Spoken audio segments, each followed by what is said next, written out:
E como anunciado aqui, promessa é dívida e a gente cumpre. Vamos ter entrevista importante aqui no CNN 360. Nós recebemos aqui no estúdio da CNN em São Paulo Ronaldo Caiado, ex-governador de Goiás e pré-candidato à presidência da República pelo PSD. Participam da entrevista, além de mim, Débora Bergamasco, Isabel Mega em Brasília, Pedro Venceslau aqui em São Paulo, Vinícius Moratti também se junta a nós. E claro, governador, muito bem-vindo aqui, uma boa tarde ao senhor. Quero começar com uma questão. O senhor foi anunciado o ex-deputado e ex-ministro Roberto Brant como coordenador do seu programa de governo. Ele que é fundador do PSD, um político mineiro de larga história, de família com inúmeras contribuições ao Brasil, além dele próprio, do irmão Fernando Brant. Queria ouvi-lo sobre qual papel Roberto Brant vai ter, então, quais são as diretrizes principais que ele terá nesse programa, e vou fazer uma pergunta que eu já fiz ao senhor, ver se a gente avança algumas casas. Também quando se fala em programa de governo, há uma grande expectativa sobre quem é o nome ou o perfil para comandar a economia num eventual governo do senhor. Já conseguiu amadurecer um pouco mais esse nome? Eu fiz essa pergunta numa participação no Roda Viva, o senhor disse que ainda não tinha um nome. Já dá para avançar um pouquinho mais? Boa tarde, bem-vindo. Bem, boa tarde, muito obrigado aí, Yuri, de poder participar aqui desta conversa, e que é fundamental para que as pessoas nos conheçam e, ao mesmo tempo, possa explanar também e responder temas tão relevantes quanto estes que foram aqui colocados. O primeiro ponto, você sabe que o Brant, eu conheço, foi meu colega parlamentar, é uma pessoa que convive conosco há muitos anos. O Brant ele tem a função de coordenar. Qual é esse objetivo? Se você deixar um plano de governo disperso, você não tem como fechá-lo. Então, a finalidade do coordenador além de ter essa capacidade, o grau intelectual do Brant. Ele é, como se diz, um jogador que joga em todas as posições. Se você debater educação com ele, saúde, segurança, programa social, infraestrutura, ele é uma pessoa que tem uma capacidade, uma visão de Brasil na sua inteireza. Ele não é aquele político fatiado, não é aquele político específico de um tema. Então, ele tem essa visão, ele é uma pessoa atual e, como tal, nós vamos ouvir várias pessoas em cada uma das áreas. E aí você vem com a segunda pergunta. Você sabe que este assunto é um assunto que, mesmo aquilo que nós estamos ouvindo, eles pedem que realmente não sejam colocados, tá certo? Do ponto de vista de que eles têm outros interesses, estão prestando serviço também. Então, isso é algo que não cabe, e eu jamais faria, provocar qualquer constrangimento às suas pessoas, tá certo? Eles estarão reunidos, estarão apresentando aí propostas dentro daquilo que eles imaginam diante de um cenário atual que é desafiador. Nós sabemos que é desafiador. Qual é o desafio número 1 desse cenário? Desafio número 1, vocês estavam mostrando agora há pouco, o grau de endividamento, tá certo? Da sociedade brasileira. O grau de endividamento do país, elevando a sua dívida PIB a percentuais jamais vistos. Hoje, se aproximando de 80%. Hoje, o FMI jogando o Brasil para patamares de 100% da dívida PIB. E você vê um processo populista aí para tentar, de toda maneira, ver se ilude ainda, mais uma vez, a população brasileira. Você vê um descalabro completo nessa parte da corrupção, né, que hoje atinge todos os poderes da República, ou seja, mais no foco hoje a nível do problema do Supremo Tribunal Federal, mas não deixa de também resvalar dentro do Congresso, dentro da casa do presidente, do executivo brasileiro.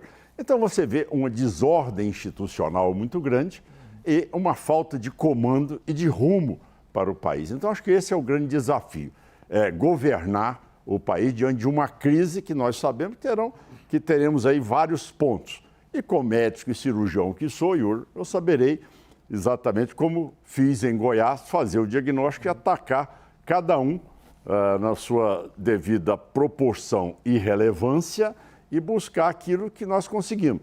Segurança pública, equilíbrio fiscal, primeiro lugar na educação, saúde regionalizada, emancipação das pessoas com programas sociais, infraestrutura, avanço em inteligência artificial, avanço na legislação de terras raras pesadas, avanço na tecnologia. Então, isso fez Goiás ser hoje o estado que mostra aí seus resultados como sendo referência no Brasil em qualquer área. Débora? Pré-candidato, já vou começar a tratá-lo assim. Pré-candidato, Débora falando contigo aqui de Brasília, obrigada pela entrevista. Hoje, ao longo de todo o jornal, a gente está falando muito sobre a discussão da PEC na mudança da escala 6x1, escala de trabalho. Eu já vi críticas do senhor em relação a essa discussão, mas eu gostaria de abrir o espaço para te ouvir, então. Esse tema está sendo discutido neste momento na CCJ e provavelmente a admissibilidade constitucional será aprovada. Então, gostaria de te ouvir quais os principais pontos positivos, negativos e o seu posicionamento fechado. Débora, veja, não foi aberto esse espaço para o debate. Me desculpe. Olha, eu vivi no Congresso Nacional, Débora, 6 mandatos, 5 de deputado e 1 de senador. Aí você coloca um tema em que a proposta já está feita. Olha, eu vou garantir a você 5x2, ganhando o mesmo salário e pergunto, qual é o deputado que vai votar contra? Qual é o senador que vai se posicionar contra? Como foi no imposto de renda até R$5.000. Então, a tese que eu sempre defendi, Débora, é uma tese no sentido de você tende a esse segmento, mas acho que o Brasil também tem que experimentar um outro modelo. Aí sim, de hora trabalhada. Porque o cidadão pode se dar o luxo de trabalhar 3 dias, ficar 4 sem trabalhar, ou ele pode trabalhar os 7 de acordo com a disposição dele. Isso é algo que você não pode inibir. Eu acho que você dá muito mais liberdade ao trabalhador e ao empresário, tá certo? Do que você ter apenas uma alternativa para o país. Então, este modelo é um modelo que está sendo superado. E o Brasil, como tal, está sempre em atraso nesses avanços que são estruturantes e que nós precisamos caminhar para eles. Eu vejo que isto aí vai ter a votação por unanimidade, tá certo? Dentro desses critérios que foram colocados, não terá nenhum debate em relação a este assunto e, ao mesmo tempo, você não evoluiu para aqueles que desejam, talvez, ampliar o seu tempo de serviço e ter outra alternativa, como hoje, em grande parte do mundo, é hora de trabalho. Tudo bem, minha hora de trabalho custa tanto, eu quero trabalhar aqui 8 horas, 9 horas, quero trabalhar todos os dias. Seria essa uma proposta do seu programa, governador? Por exemplo, uma nova reforma trabalhista para se prever remuneração por hora trabalhada? Eu diria que são outras alternativas, Júlio, tá certo? Porque se você for falar que você vai fazer uma reforma, aí você já tumultua tudo. Você entendeu? Aí todo mundo, você vai fazer reforma, aí fica aquela discussão. Eu que vivi o Congresso todo, tá certo? Quando você não quer nada, você fala assim, eu vou fazer uma reforma, aí começa aquele tumulto, a comissão é PEC, é comissão de admissibilidade, como ela colocou aí depois vai para plenário. Então, isto aí, vamos ser objetivos, né? O que nós não podemos é ficar com o governo federal, que não trabalha durante 3 anos, discutindo o 8 de janeiro, e quando chega, no último ano, ele fala, agora vamos colocar aqui o imposto de renda, vamos colocar agora aqui a matéria do 5x2. Então, são coisas que você constrói no decorrer do tempo. Agora é algo, como você colocou bem, é algo que um presidente da República já deveria estar com tudo isso pautado no primeiro dia de eleito. Ao invés do Lula estar discutindo no 8 de janeiro, e está cada vez polarizando isso, ele devia entrar com essa pauta. Vamos discutir aqui inteligência artificial. Sabia que o Brasil não tem legislação e nenhum marco regulatório para inteligência artificial? Goiás já tem há mais de ano regulamentado e hoje sendo uma opção de instalação de data centers no Brasil. Quer dizer, você não discute, agora ele quer polarizar comigo, quer discutir comigo sobre terras raras, tá certo? Pesadas. Ele não sabia nem o que era isso. Eu, em 2019, quando eu comecei o governo, eu já autorizei a exploração de terras raras. Aí, veja bem o quanto eles são rasos no debate. Ah, não, o Caiado quer entregar terras raras aos americanos e aos japoneses. Nada disso, ninguém discutiu isso. Nós estamos discutindo incluir tecnologia para separação dos minerais críticos que compõem terras raras. É isso que nós estamos discutindo, Yuri. Então, daí a pouco ele vem com essa tese. Ah, então você é a favor do 5x2? Ah, não, então você é a favor do 5 mil reais? Não, eu sou a favor de nós termos equilíbrio fiscal no país. O que eu sou a favor é da gente ter a expectativa do cidadão poder ganhar mais. É do cidadão sair de uma política, essa política social dele, que é de cada vez mais escravizar as pessoas. É você ter uma política social de inclusão social e de gerar riqueza no país. Eu quero distribuir a riqueza para o país. Eu quero distribuir a riqueza. O Brasil hoje, vocês estavam colocando ali, estava vendo agora, 7 bilhões de reais a mais que os produtores rurais vão gastar para poder aí plantar a próxima safra. Tá certo? 7 bilhões de reais. O Brasil tem faixa equatorial, o Brasil não tem refinaria, o Brasil tem um poder enorme de produzir biocombustíveis, tá certo? Como biodiesel. O Brasil tem capacidade de avançar em toda a parte hoje de bioenergia, tá certo? E nós estamos aí parados numa dependência que agora com a guerra o governo acordou. Nós estamos parados com a discussão de inteligência artificial. Nós estamos parados com a discussão de terras raras pesadas. Então você vê que o governo, durante 3 anos e 4 meses, ele só discute o 8 de janeiro. E o povo não aguenta mais isso. Você não discute educação. Goiás é o primeiro lugar na educação no Brasil. Nós somos em primeiro lugar na segurança pública no Brasil. Nós somos em primeiro lugar na inteligência artificial. Então, o que o Brasil deseja é um governo que entrega. Se você entregar, você vacinou seu povo contra o PT. A vacina é entrega. Você entregou o governo, o PT não vai ser opção em Goiás pelos próximos 100 anos. Pedro Venceslau. Governador, o senhor, durante a pandemia, entrou em divergência com o então presidente Jair Bolsonaro, porque o senhor foi contra abrir os comércios. E o Bolsonaro era a favor de abrir, tinha uma postura negacionista. Agora, Flávio Bolsonaro se apresenta como o Bolsonaro moderado e o Bolsonaro vacinado. O senhor acredita que essa posição sua, como médico inclusive, vai ser um diferencial durante a campanha eleitoral e bota em xeque o histórico da família Bolsonaro quando ele fala em moderação? Pedro, você sabe, nós temos que ser bem objetivos em relação à sua pergunta. Certo? O que nós temos que ser, tá certo, é diretos junto a quem está nos assistindo. A maioria do brasileiro não me conhece. Hoje, você me perguntar, qual é o seu maior desafio, Caiado? É ser conhecido. E aí, quando me conhece, aí é igual música sertaneja. Conheceu é a maior cantada e é a mais querida do Brasil, tá certo? Então, o que tenho a dizer a você, Pedro, é uma coisa só. É que, neste momento, a sociedade está querendo saber quem é que consegue governar o país. Você não aprende a governar, na cadeira da presidência da República, tá certo? Eu tenho uma história de vida, eu tenho 6 mandatos no Congresso, eu tenho 2 mandatos de governador, eu fui aprovado por 88%. Falta experiência, então, Flávio. Esta situação, Pedro, quem vai decidir ela é quem vai estar olhando ali, ó, na telinha lá, ó. Aí o Caiado vai argumentar, o Flávio vai argumentar, o Lula vai argumentar, o Zema vai argumentar, todos nós vamos argumentar.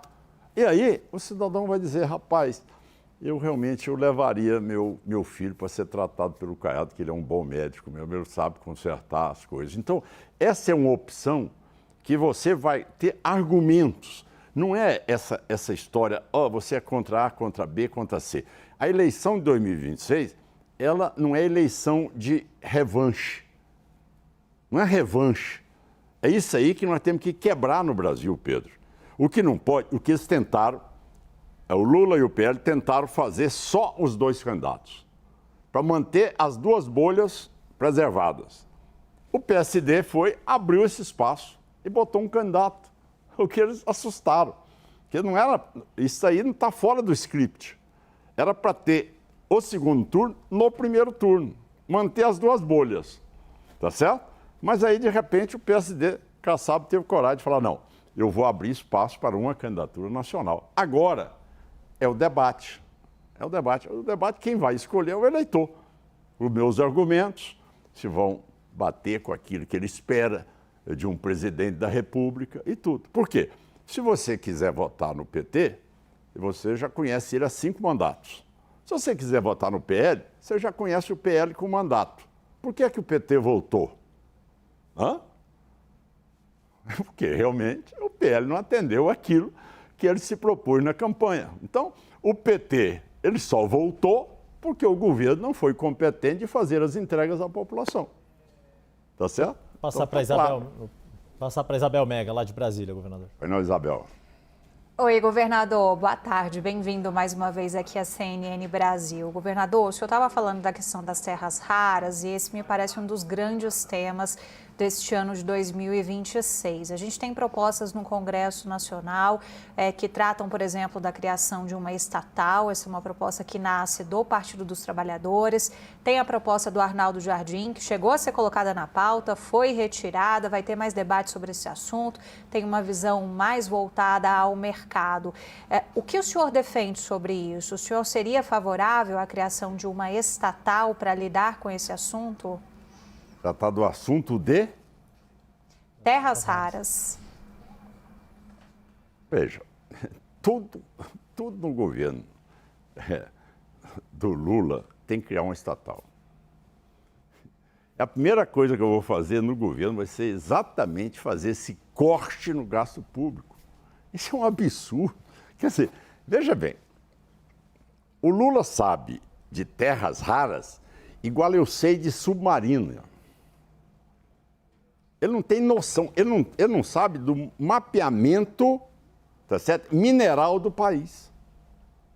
Quer dizer, algo que é relevante, que eu em 2019, ao assumir o governo, eu autorizei a exploração de terras raras em Goiás e que poderia ter sido feito no Brasil todo. Isso é política nacional. Agora, o que ele pensa? Não, eu vou criar uma estatal. Eu vou ensinar para ele, falar para ele, Lula, não é criar estatal, Lula. Faça igual Goiás. É só copiar o que dá certo, Lula.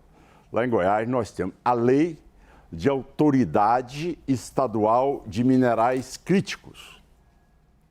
É isso que você precisa criar, você não precisa criar um estatal.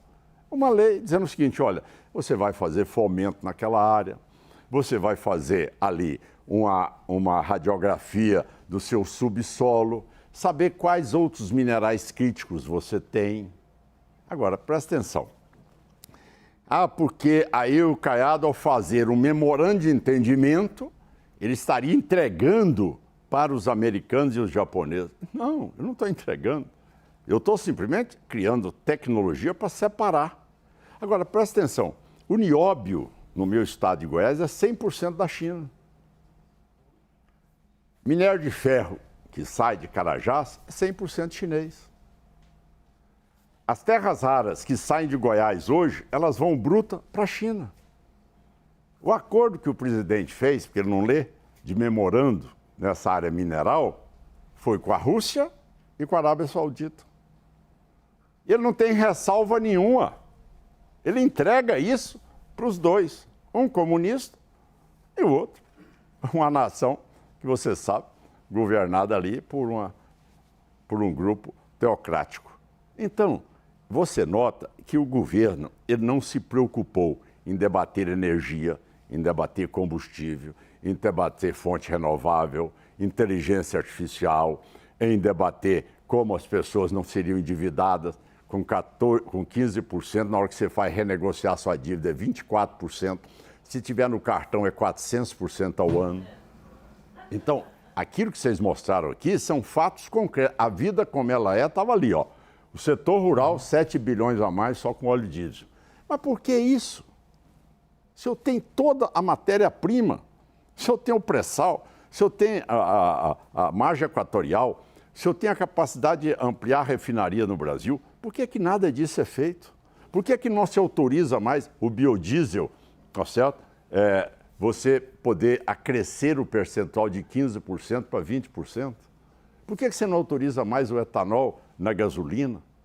Então, tudo isso é política que você... Pra você ter uma ideia, em Goiânia, por exemplo, na região metropolitana, nós compramos agora com as empresas que fazem lá, o transporte urbano da região metropolitana, 501 ônibus a biometano. O biometano produzido lá em Goiás. Na usina de lixo, nós estamos construindo um duto para chegar até lá. Nós estamos fazendo com que as usinas de cana peguem o vinhoto e desenvolvam o biometano, que é o combustível mais sustentável que existe no mundo. Então, o que falta no Brasil, eu estou falando isso com muita empolgação, porque eu vi o que é pegar um Estado quebrado, corrompido, tomado pelas facções e devolver um Estado que é um outro Estado para os goianos. Porque essa é a capacidade do governante. Agora, se você não tirar dessa polarização, você baixa o debate, você empobrece o debate e você não tem visão de Brasil. Eu pergunto a você, eu coloco a você o seguinte, um governo que tem um Boulos e uma Gleisi Hoffmann como ministro de Estado. Presta atenção, o que isso aí constrói dentro de uma política de visão nacional? O quê? Gente, você tem que compor o ministério, o cara tem que ser 1000 vezes melhor do que eu em cada uma das áreas. Assim é o meu Estado. O cara na área de energia, ele tem que trazer solução para mim. Ele não pode dizer para mim que a fotovoltaica eu não vou competir com o Ceará. Agora, em biomassa, hidrelétrica, tá certo?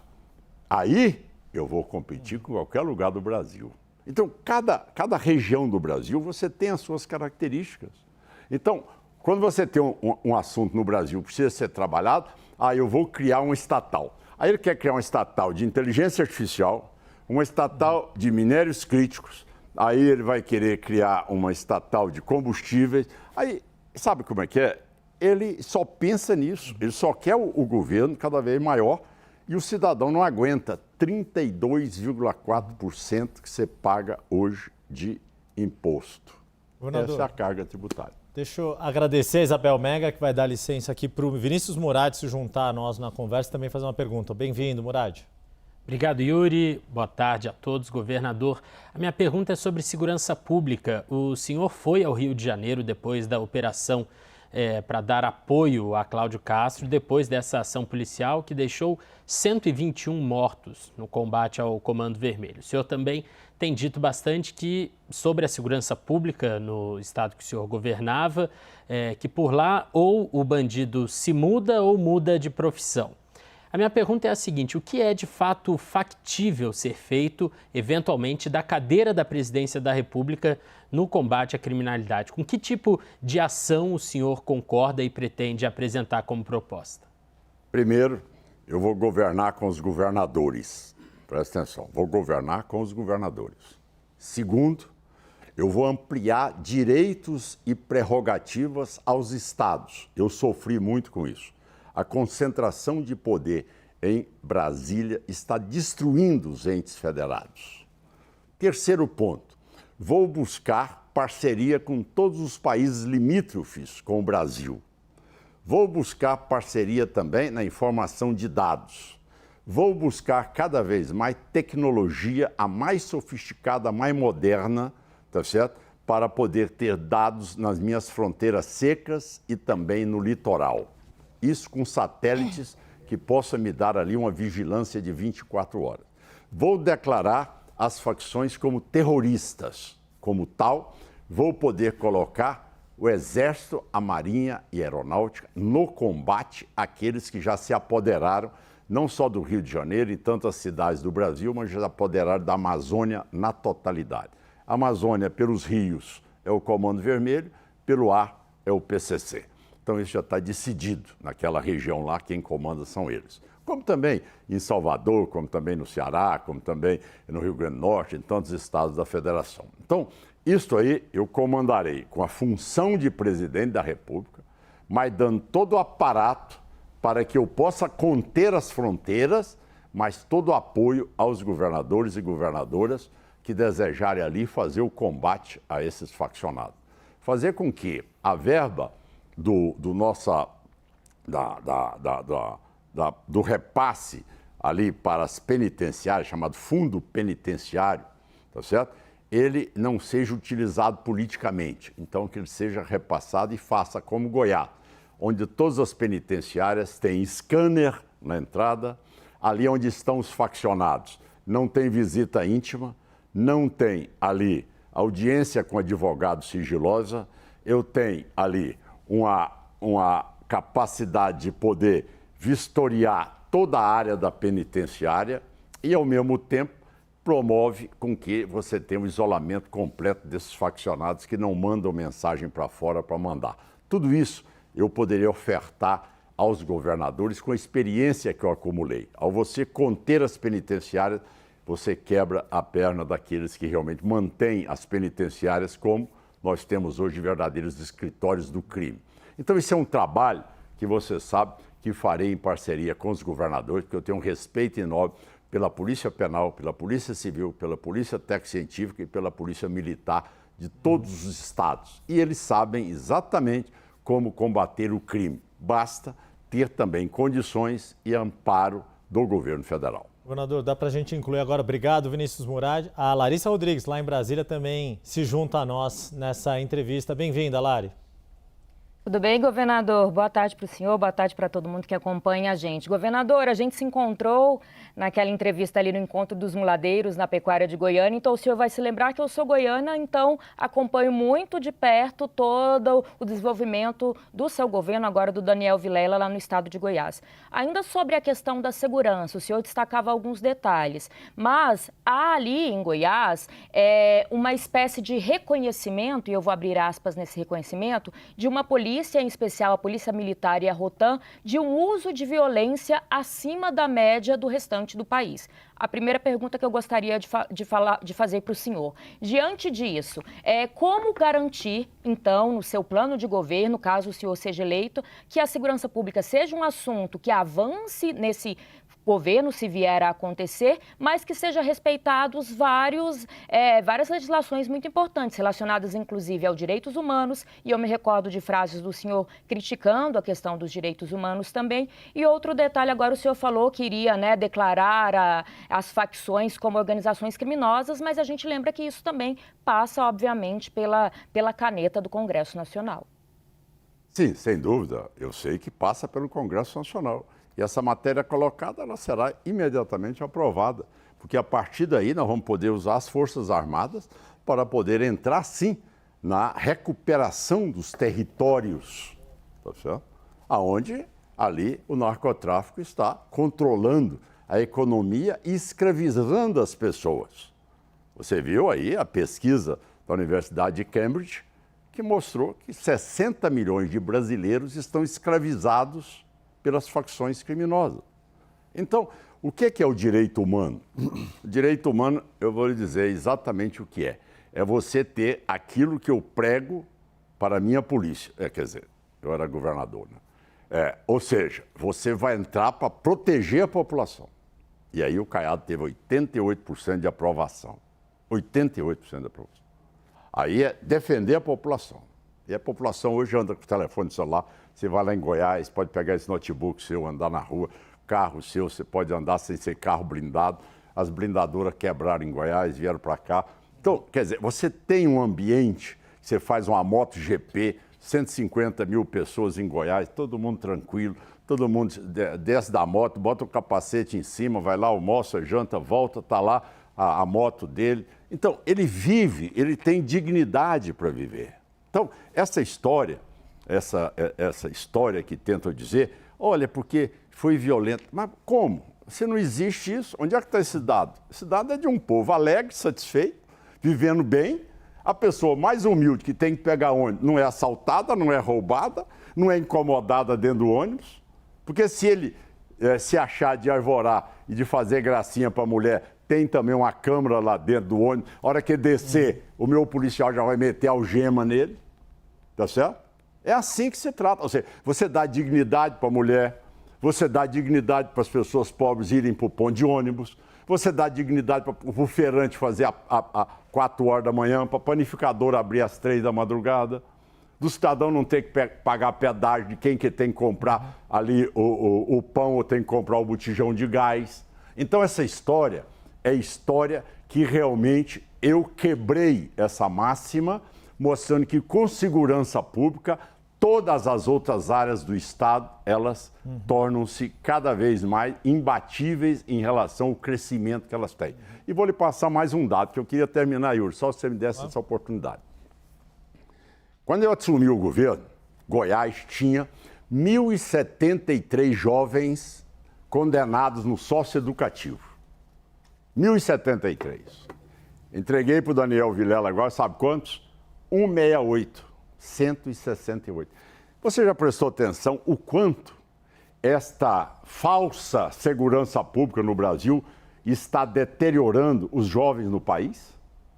Quantos hoje são seguidores do Oruan, do MC Pose? Quanto que os faccionados hoje são líderes nas suas comunidades e os jovens dali não pensam em estudar nem trabalhar, só pensam ser faccionados? E essa juventude sendo destruída pelo narcotráfico? Se você não tiver segurança firme, bandido com caiado, presidente, não anda com arma na rua. Pode ter certeza disso. Não vai queimar ônibus, não vai travar cidade, não vai bloquear rua. Isso é a certeza que eu posso dar a todos os brasileiros. Bandido vai ter a mão pesada do caiado, porque o povo quer paz, o povo quer condição de trabalhar e de viver. Você hoje vive em Goiás, você viaja, sua casa não foi assaltada, você passeia com seu neto na praça, você vai para o ponto de ônibus, você mora na sua propriedade rural e você vive em paz. Não existe democracia sem segurança pública. Me mostre uma na Europa que tem o cidadão pousando com metralhadora na rua e fuzil na rua em qualquer país da Europa. Então, essa história aí é a história de quem convive com o narcotráfico. Você sabe que o PT, ele é irmão siamês do narcotráfico. Eles são coniventes com o narcotráfico. Eles se engrandecem com o narcotráfico cada vez maior nas campanhas eleitorais. Então, esta é a proposta que eu vou fazer valer chegando à presidência da República. Nós conversamos com Ronaldo Caiado, ex-governador de Goiás, pré-candidato à presidência da República pelo PSD. Certamente ainda teremos outras entrevistas, faltam outros tantos assuntos aqui, mas pelo nosso tempo aqui, governador, muito obrigado, até a próxima. Muito obrigado, Yuri, muito obrigado, Pedro, muito obrigado, Débora, e muito obrigado a Yara, né? Larissa. Larissa, muito obrigado. É isso aí, Débora. Obrigada, pré-candidato.